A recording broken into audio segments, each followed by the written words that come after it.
Hello everyone. हम class 7 का एक चैप्टर पढ़ रहे थे जिसका नाम था town traders and craft person.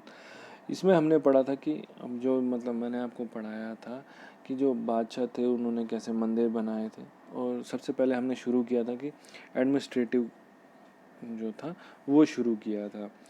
तो एडमिनिस्ट्रेटिव सेंटर्स जो थे वो क्या थे, उनका काम क्या होता था, वो क्या करते थे, वो और वो जो उनके अंडर कौन कौन लोग काम करते थे, उनमें कैसे वो बैरक्स बनाते थे, मंडपों में कैसे हुक्म देते थे अपने साथियों को कि ऐसे काम करना है, या कोई भी ऑर्डर निकालना होता था वहीं मंडपों में। फिर आते थे वीवर्स जो जो कपड़ा बुनते थे, वो कैसे बादशाहों के लिए अच्छे कपड़े बनाते थे, या मंदिर के लिए झंडे बनाते थे, और बाकियों के लिए भी रुई तैयार करते थे। तो ये सब हम पढ़ते थे। कैसे वो टैंक्स, वो पानी के टैंक इस्तेमाल करते थे वहाँ बड़े से पूरे गांव के लिए, वो सब हमने पहले उसमें पढ़ा था। तो अब हम शुरू करेंगे temple towns and pilgrimage centres, मतलब जो ऐसे कस्बे जहाँ पे मंदिर हैं, और पिलग्रिमेज पिलग्रिमेज वो जगह होगी कि जहाँ पे जो लोग जब जाते हैं वो इस वजह से जाते हैं कि वहाँ पे उनमें कोई आस्था होती है, वहाँ किसी जहाँ पे अपने कुछ मज़हब के लिए वो कुछ काम करते हैं। जैसे कुछ लोग हज पे जाते हैं, वो भी एक पिलग्रिमेज सेंटर है, वहाँ पे जाते हैं लोग अपने हज के लिए। वैसे ही उस टाइम पे लोग टेम्पल्स, मंदिरों में जाते थे। जैसे आज जाते, जैसे अमरनाथ की यात्रा होती है वहाँ लोग जाते हैं, तो वो पिलग्रिम्स हो गए जो किसी रिलीजियस सेरेमनी के लिए अटेंड करने जाते हैं।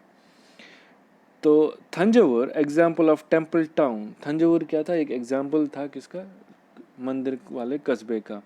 Represent a very important pattern of urbanisation, वो उसमें एक काफ़ी अहम एक पैटर्न था, एक काफ़ी ज़रूरी पैटर्न था जिसमें अर्बनाइजेशन का मतलब किसी भी मतलब जो सिटी है वो कैसे ऊपर उठती है। सिटी का मतलब तो एक ऐसा प्रोसेस जिसमें किसी एरिया को सिटी बनाया जाए, अर्बनाइजेशन का मतलब वो होता है।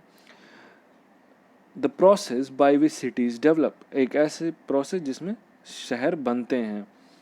Temples were central to the economy, and so society built temples to demonstrate their devotion to various deities. तो मंदिर को किस लिए इस्तेमाल किया जाता था, क्योंकि वो इकोनॉमी, वो उनका जो वहाँ की जो इकोनॉमी है उसको होल्ड करता था, और उसके और वो सोसाइटी के लिए काफ़ी अहम थे। और टेम्पल्स, मंदिर जो है इसलिए भी बनाया जाता है कि लोग वहाँ पे जाके अपनी पूजा करते थे अपने भगवान की।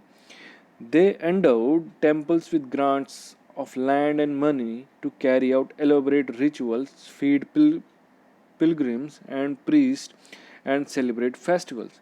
वो मंदिरों को क्या, एंडोर्ड का मतलब देते थे, वो मंदिरों को ग्रांट्स देते थे। ग्रांट्स यानी क्या, कुछ दान करते थे। जैसे ज़मीन देते थे उस टाइम पे, पैसा देते थे।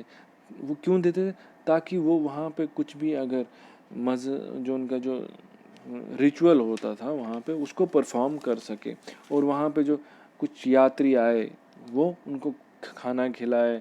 या वहाँ के जो प्रीस्ट होते हैं, प्रीस्ट वो होता है जो कोई भी कुछ भी रिलीजियस प्रोग्राम परफॉर्म करता हो। जैसे मंदिरों में पुजारी होता है, मस्जिदों में इमाम होते हैं, वैसे ही होते थे। तो वो वहाँ पे उनको खाना खिलाए उन सबको, या उनकी ज़रूरतें जो होती थी उनको पूरा करे।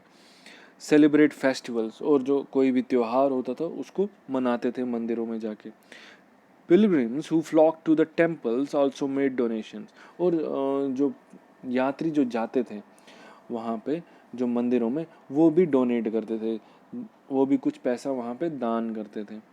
Temple authorities use their wealth to finance trade and banking, जो टेम्पल के जो अथॉरिटीज जो मंदिर को जो चलाते थे, वो उस पैसे को इस्तेमाल करते थे तिजारत में, ताकि जो वहाँ का जो मजबूत उस जो वहाँ की जो बैंकिंग है, वहाँ पे जो पैसा है उस शहर का या उस कस्बे का होल्ड कर सके, इस्तेमाल कर सके आगे जाके। Temple town grew as large as number of priests, workers, artisans, traders, etc. settled near the temple to cater to its needs and those of the pilgrims. तो जो टेम्पल टाउन के आसपास क्या फिर लोग रहने लगे, जैसे प्रीस्ट यानी पुजारी, वर्कर्स जो काम करने वाले लोग थे, आर्टिजन्स हो गए वो लोग जो अपने हाथ से चीज़ें बनाते, जैसे टोकरियाँ, लकड़ी की टोकरियाँ, ये जो पॉटरी का काम करते हैं, मिट्टी के बर्तन बनाते हैं, ये सब। ट्रेडर्स यानी जो बिजनेस वगैरह जो अपना ट्रेड करते, तिजारत करते हैं, ये सब मंदिर के आसपास ही रहते थे।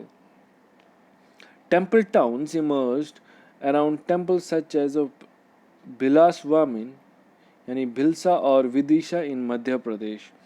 तो टेम्पल टाउन्स कहाँ बनने लगे, कहाँ पे सबसे ज़्यादा बने? बिलास वामिन में, जिसका नाम भिलासा भी बोलते, और विदिशा जो मध्य प्रदेश में आज एक जगह है। सोमनाथ इन गुजरात, सोमनाथ जो मंदिर है गुजरात में सबसे मशहूर है, उस टाइम पे भी काफ़ी मशहूर था। Other important temple towns Kanchipuram and Madurai in Tamil Nadu.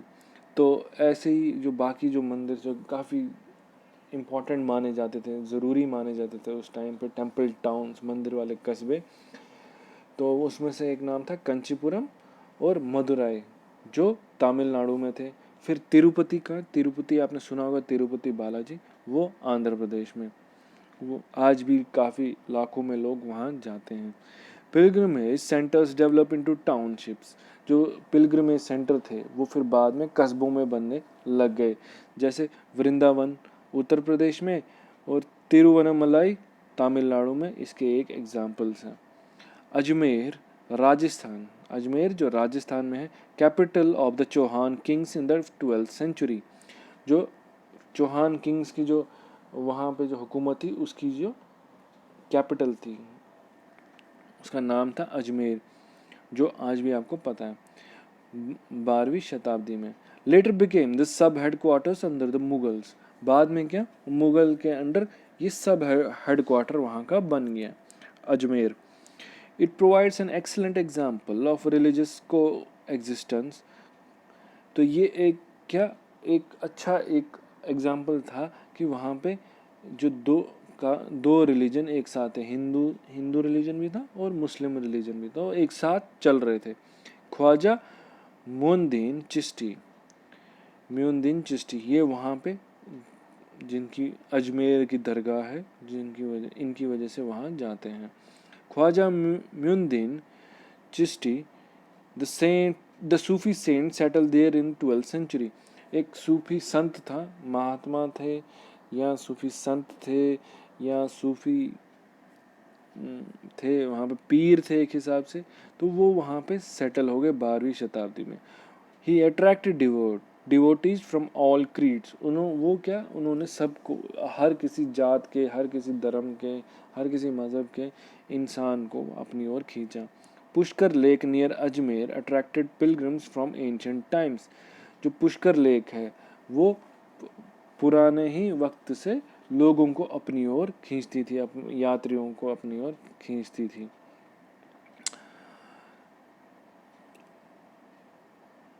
तो आज हम यहीं तक पढ़ेंगे, कल हम आगे का इसका चैप्टर उठाएंगे, इस चैप्टर को आगे शुरू करेंगे।